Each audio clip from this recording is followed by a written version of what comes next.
ভয় দিয়ে একবেলা আসছে না। যা দাদাগিরি গুন্ডাগিরি বন্ধ হয়ে এসছে, বাকিটাও হয়ে যাবে। বালিগঞ্জের গুপ্তা ব্রাদার্সে বিজেপি যুবনেতার গুন্ডাগিরির ছবি ইতিমধ্যে সামনে এসেছে।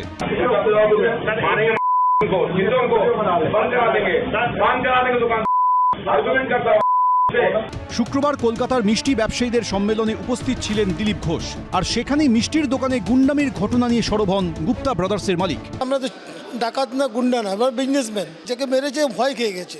এত বছর ধরে কলকাতায় ব্যবসা করছেন, আপনাদের একাধিক ব্রাঞ্চ, কখনো এরকম ঘটনা আগে কখনো হয়েছে? না, এরকম কোনো হয়নি, কোনো ঘটনা হয়নি। যাকে মেরেছে ভয় খেয়ে গেছে। গুন্ডা আছে, মস্তান আছে, ওর নামে অনেক কিছু বাজারে আছে। বলে স্যার রাত্রিবেলা যদি যাবো আমাকে কিছু হয়ে যায়, আমি দিনের বেলা বেরিয়ে যাচ্ছি।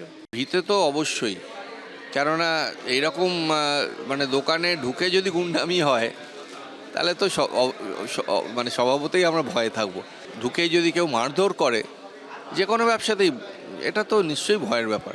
আঙুল ভেঙে যাচ্ছে মেরে, এগুলো তো ঠিক কথা নয়, এর আগে কখনো হয়নি এইরকম। এই জিনিস মানে মেরে দিয়েছে দোকানে ঢুকে, এই জিনিস এর আগে হয়নি।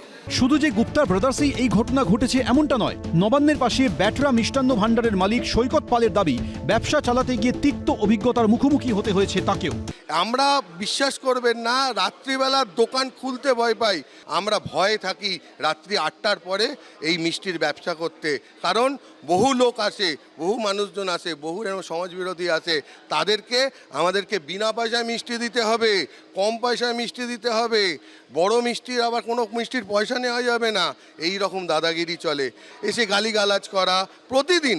এদিনের সম্মেলনে পঞ্চায়েত মন্ত্রী দিলীপ ঘোষ অবশ্য ব্যবসায়ীদের সুরক্ষা নিয়ে আশ্বস্ত করেন। যে সমস্যাগুলো মাননীয় ধীমানবাবু বলছিলেন, সুরক্ষা ইত্যাদি, আইন শৃঙ্খলার সমস্যা, এটা খালি মিষ্টিওয়ালাদের নয়, এটা সার্বিকভাবে 10.5 কোটি মানুষ পশ্চিমবাংলার প্রত্যেকের জন্য সুরক্ষা দরকার। সিকিউরিটি, প্রত্যেকের আত্মসম্মান, প্রত্যেকের ব্যবসা বাণিজ্য করার অধিকার আছে, সেটা সুরক্ষিত হওয়া উচিত।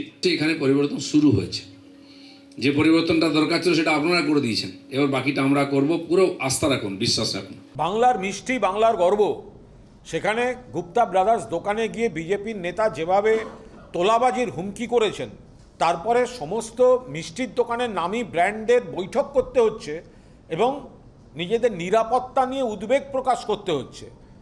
এই জিনিস কিন্তু বাংলা কোনোদিন ভাবেনি, এটা বাংলার লজ্জা। আগামী দিনে কি ছবিটা পাল্টাবে সেটাই দেখার। উজ্জ্বল মুখোপাধ্যায়, আশাবুল হোসেন, এবিপি আনন্দ। এবিপি আনন্দ, এগিয়ে থাকে, এগিয়ে রাখে।